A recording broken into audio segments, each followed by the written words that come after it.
পূর্ব, পশ্চিম, উত্তর, দক্ষিণ পৃথিবীর নানা প্রান্ত যে যেখান থেকে দেখছেন, আপনাদের সবাইকে আন্তরিক সালাম, শুভেচ্ছা। সুপ্রিয় দর্শক, আগামী 12 ফেব্রুয়ারি মধ্যরাতে সমগ্র বাংলাদেশের বিস্তীর্ণ অঞ্চল জুড়ে একটি শক্তিশালী ভূমিকম্প আঘাত হানতে যাচ্ছে। 3টি স্পিরিচুয়াল এবং 3টি ফ্যাকচুয়াল কারণে এই ভূমিকম্পের আশঙ্কা করা হচ্ছে। তো চলুন সেই কারণগুলির সঙ্গে আমরা পরিচিত হই, যেন আমরা সতর্কতা এবং প্রয়োজনীয় ব্যবস্থা গ্রহণ করতে পারি। নাম্বার 1 স্পিরিচুয়াল কারণ হিসাবে আমি যে বিষয়টিকে প্লেস করতে চাই সেটি হচ্ছে বেগম খালেদা জিয়ার লাশ নিয়ে রাজনীতি।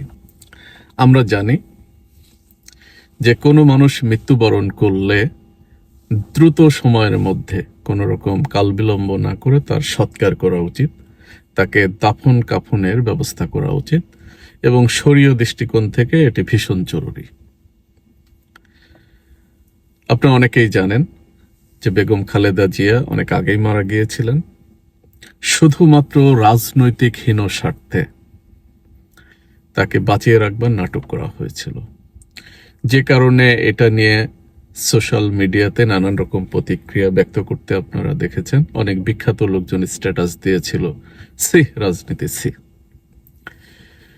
তো দেশ মাতা খ্যাত, দেশ নেত্রী খ্যাত, কোটি মানুষের ভালোবাসা খালেদা জিয়ার লাশ নিয়ে, তার মৃত্যু নিয়ে এই ধরনের নোংরামি, এইটাকে আমি আগামী 12 তারিখের ভূমিকম্পের 1 নম্বর স্পিরিচুয়াল কারণ হিসাবে মনে করি। 2 নম্বর স্পিরিচুয়াল কারণ হিসাবে আমি যে বিষয়টিকে রাখতে চাই সেটি হচ্ছে জামায়াতের শীর্ষ নেতৃবৃন্দের যে আত্মত্যাগ, তাদের যে জীবন উৎসর্গ। আপনারা জানেন যে জামাত ইসলামের শীর্ষ 11 জন নেতাকে সম্পূর্ণ মিথ্যা অভিযোগে বিচারিক কায়দায় তাদেরকে হত্যা করা হয়েছে এবং তাদের অপরাধ ছিল মূলত ঈমান এবং দেশপ্রেম। তারা ঈমানের উপর এবং দেশপ্রেমের উপর অটল ছিলেন, এই অপরাধেই মূলত তাদেরকে হত্যা করা হয়েছে। তো জীবন দানের ঘটনা এটা জমিনে এবং আসমানে উভয় ক্ষেত্রেই বিশেষভাবে বিবেচনা করা হয়। আপনারা যদি একটু খেয়াল করেন দেখবেন যে কোনো মুভমেন্টে যখন কেউ জীবন দান করে, লাশ যখন পড়ে, তখন কিন্তু সেই আন্দোলনটা তুঙ্গে ওঠে। দেখেন, এরশাদের পতনের কারণ ছিল কিন্তু নূর হোসেন, ডাক্তার মিলন, তারা যখন জীবন দিল তখনই কিন্তু এরশাদের পতনটা নিশ্চিত হলো। আবার যদি আমরা বাংলাদেশের ইতিহাসের দিকে তাকাই তাহলে দেখব যেমন শেখ মুজিবের বংশকে ধ্বংস করা হয়, যে কারণেই করা হোক, সেখানে কিছু নিরীহ নারী এবং শিশু ছিল। এবং ওই যে সেই শেখ হাসিনার ঐতিহাসিক ডায়লগ, স্বজন হারানোর বেদনা, তো ওই বেদনার চেতনা অনুভূতি থেকেই কিন্তু বাংলাদেশের মানুষ শেখ হাসিনাকে রাষ্ট্র পরিচালনার সুযোগ দিয়েছিল। এমনকি খালেদা জিয়ার ক্ষেত্রেও যদি আমরা দেখি যে তিনি একজন সামান্য গৃহবধূ ছিলেন, জিয়াউর রহমান জীবন দান করেছেন, সেই ধারাবাহিকতায় তিনি কিন্তু বাংলাদেশের মসনদে বসবার সুযোগ পেয়েছেন। তো জামায়াত ইসলামের লোকেরা আমাদের চোখের সামনে জীবন দিল, এই ঘটনা আমাদের স্মৃতিতে এখনো দগদগ করছে। সুতরাং এই জমিনের হিসাবেই বাংলাদেশের মসনদ এখন তাদের হয়ে গেছে। আর যেহেতু তারা জীবন দিয়েছেন ইমানের কারণেও বটে, যেমন তারা চাইলেই ফাঁসিকে অ্যাভয়েড করতে পারতেন, তারা জীবন ভিক্ষাটা পর্যন্ত চাননি, শেখ হাসিনার কোনো প্রস্তাবে তারা কম্প্রোমাইজ করেননি। সুতরাং জামাত নেতাদের প্রতি আসমান থেকেও স্পেশাল একটা বিবেচনা হবে, এটাই তো স্বাভাবিক, তাই না? এবং আসমানের আরশের মালিক তিনিও এটাকে স্পেশাল বিবেচনা করেন। যারা তার জন্য জীবন দেয়, তিনি বলেছেন তাদেরকে মৃত না বলতে, যারা আল্লাহর পথে জীবন দেয় তাদেরকে তোমরা মৃত বলো না। তো যাই হোক, তো এই ব্যাপারটাকে আমি 2 নম্বর স্পিরিচুয়াল কারণ হিসাবে প্লেস করতে চাই। আগামী 12 তারিখ ভূমিকম্পের 3 নম্বর এবং সর্বশেষ স্পিরিচুয়াল কারণ হিসাবে যেটা আমি মনে করি সেটা হচ্ছে অকৃতজ্ঞতা এবং সীমা লঙ্ঘন। জনাব তারেক রহমান দেশের মাটিতে ফিরে চূড়ান্ত রকমের অকৃতজ্ঞতা এবং চরম সীমা লঙ্ঘন করেছেন। দেখুন, আমরা সবাই জানি যে জুলাই অভ্যুত্থানে বাংলাদেশের সর্বস্তরের আপামর জনতা অংশগ্রহণ করেছিল বটে, তবে এই আন্দোলনে পদ্মার অন্তরাল থেকে নেতৃত্ব দিয়েছে, রসদ জুগিয়েছে, পরিচালনা করেছে জামায়াত শিবির। সেটি দিনের আলোর মতো স্পষ্ট এবং আমরা যারা ন্যূনতম খোঁজ খবর রাখি তারা সবাই আমরা এটা জানি। এই জুলাই অভ্যুত্থানের কারণেই জনাব তারেক রহমান দেশের মাটিতে পা রাখার সুযোগ পেলেন, তার মৃত মায়ের মুখ দেখবার সুযোগ পেলেন, ঐতিহাসিক জানাজায় অংশগ্রহণ করার সৌভাগ্য লাভ করলেন। সুতরাং স্বাভাবিকভাবেই তারেক রহমান এবং তার পরিবারের সদস্যদের আজীবনের জন্য জামাত নেতৃত্বের কাছে কৃতজ্ঞ থাকা উচিত ছিল। শুধু তাই না,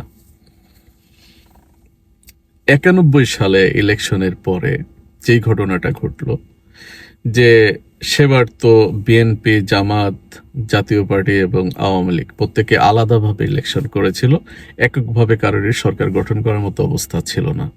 বাট জামায়াত ইসলাম টেকনিক্যালি খুব সুবিধাজনক একটা অবস্থানে ছিল।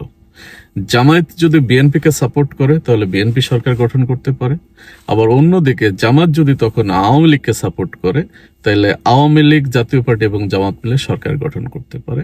এই বিষয়টা আপনারা সবাই জানেন। ওই সময়ে শেখ হাসিনা তার হৃদয়ের সকল ভালোবাসা নিংড়ে গোলাম আজমের পায়ে উৎসর্গ করেছিলেন যে তার সমর্থন পাওয়ার জন্য।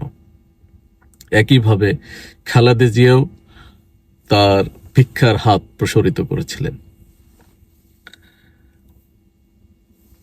ওই সময় জামাত ইসলাম যে কোনো ধরনের সুবিধা দুইটা দলের কাছ থেকে আদায় করে নিতে পারত। জামাত ইসলাম যদি তখন চাইতো যে গোলাম আজমকে বাংলাদেশের প্রেসিডেন্ট বানাইতে হবে, শেখ হাসিনা 1 সেকেন্ডের কম সময়ের মধ্যে রাজি হইত। খালেদা জিয়ারও আপত্তি করবার মতো কোনো বিষয় ছিল না। অথচ জামাত নেতৃত্ব তখন বিন্দুমাত্র সুবিধা না নিয়ে ন্যায় এবং ইনসাফের ভিত্তিতে খালেদা জিয়ার প্রতি তাদের বদান্যতা, উদারতা, ভালোবাসা প্রদর্শন করেছিল, নিঃস্বার্থ সমর্থন করেছিল, বিনিময়ে কিছুই নেয়নি। যে কারণে খালেদা জিয়া জীবনে প্রথমবারের মতো প্রধানমন্ত্রী, বাংলাদেশের প্রথম নারী প্রধানমন্ত্রী হবার গৌরব লাভ করেছিলেন। বিএনপির এমপিরা মন্ত্রী হওয়ার সুযোগ পেয়েছিলেন। তো এই যে বিএনপির এই নেতৃত্ব, এই এমপি মন্ত্রীরা, তারা যদি তাদের গায়ের চামড়া কেটে গোলাম আজমের পায়ের জুতা বানিয়ে দেয়, ঋণ শোধ হবে?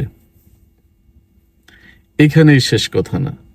2001 সালে তারা যখন আবার ক্ষমতায় বসার সুযোগ পেয়েছিল, সেটাও জামাত ইসলামের সহযোগিতার কারণে।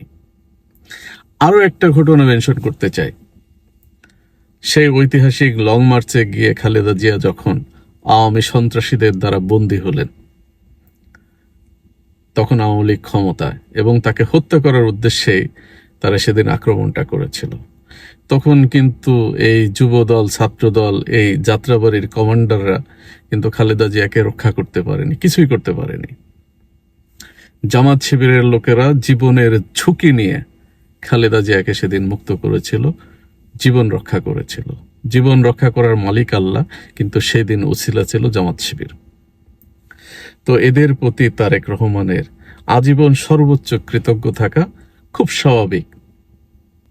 শুধু তাই না, জামাত নেতাদেরকে যখন ফাঁসি দেয়া হয় তখন শেখ হাসিনার পক্ষ থেকে সব ধরনের প্রস্তাব দেয়া হয়েছিল। জামাতের নেতারা চাইলেই তাদের জীবন রক্ষা শুধু না, শেখ হাসিনা থেকে সব ধরনের সুযোগ সুবিধা নিতে পারত, শুধুমাত্র যদি জামাতের লোকেরা বলতো যে আমরা খালেদা জিয়ার সঙ্গে নেই, আমরা বিএনপির সঙ্গে নেই, এতটুকু কথা বললেই হতো। কিন্তু জামাতের নেতারা হাসি মুখে ফাঁসির রশিকে গলায় নিয়েছেন, মৃত্যুকে আলিঙ্গন করেছেন, ফাঁসির মঞ্চে গিয়েছেন, কিন্তু তারা খালেদা জিয়ার সঙ্গে বিশ্বাস ভঙ্গ করেননি। এই সোনার টুকরা মানুষগুলি যারা কিনা তার মায়ের বিশ্বস্ত বেস্ট ফ্রেন্ড ছিল, তাদেরকে এই তারেক রহমান ধর্ষক হিসাবে জাতির সামনে উপস্থাপন করছেন। সুতরাং এটা শুধু সীমা লঙ্ঘন না, এটি সীমা লঙ্ঘনেরও সীমা লঙ্ঘন হয়ে গেছে। আর এই কারণে 12 তারিখের ভূমিকম্পটাও অনিবার্য হয়ে গেছে। এবার ফ্যাকচুয়াল রিজন গুলো বলি। নাম্বার 1 ফ্যাকচুয়াল কারণ হচ্ছে চাঁদাবাজি, দখলবাজি, মামলাবাজি, খুন খারাপি।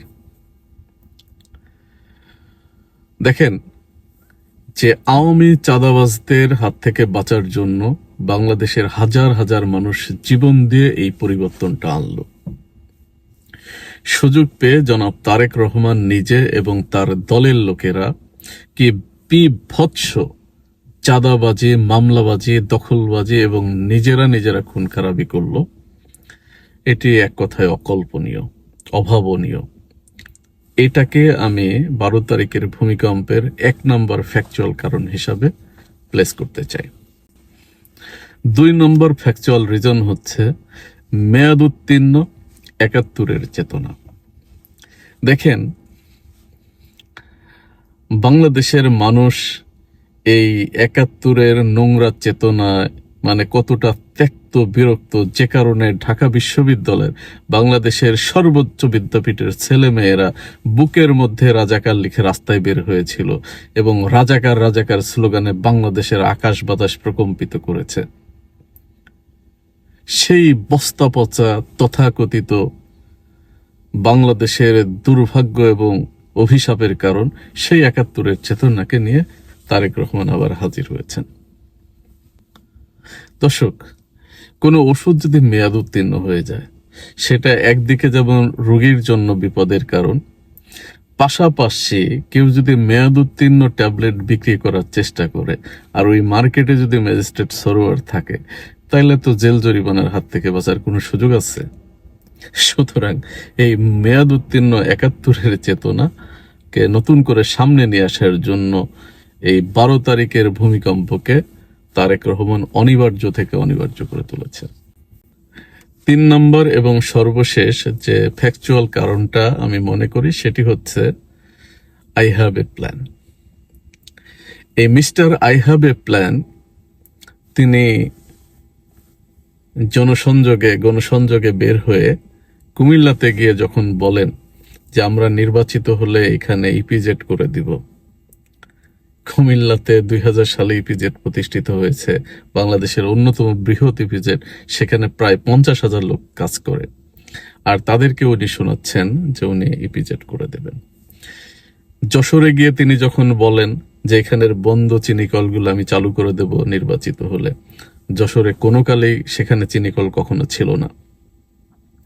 এরপরে তিনি যখন নীলফামারীতে গিয়ে বলেন যে আপনাদের দীর্ঘদিনের দাবি মেডিকেল কলেজ আমরা নির্বাচিত হলে করে দেব, বাংলাদেশের অল্প কয়েকটা সরকারি মেডিকেল কলেজের একটা মেডিকেল কলেজ দুর্ভাগ্যজনকভাবে ওই নীলফামারীতেই।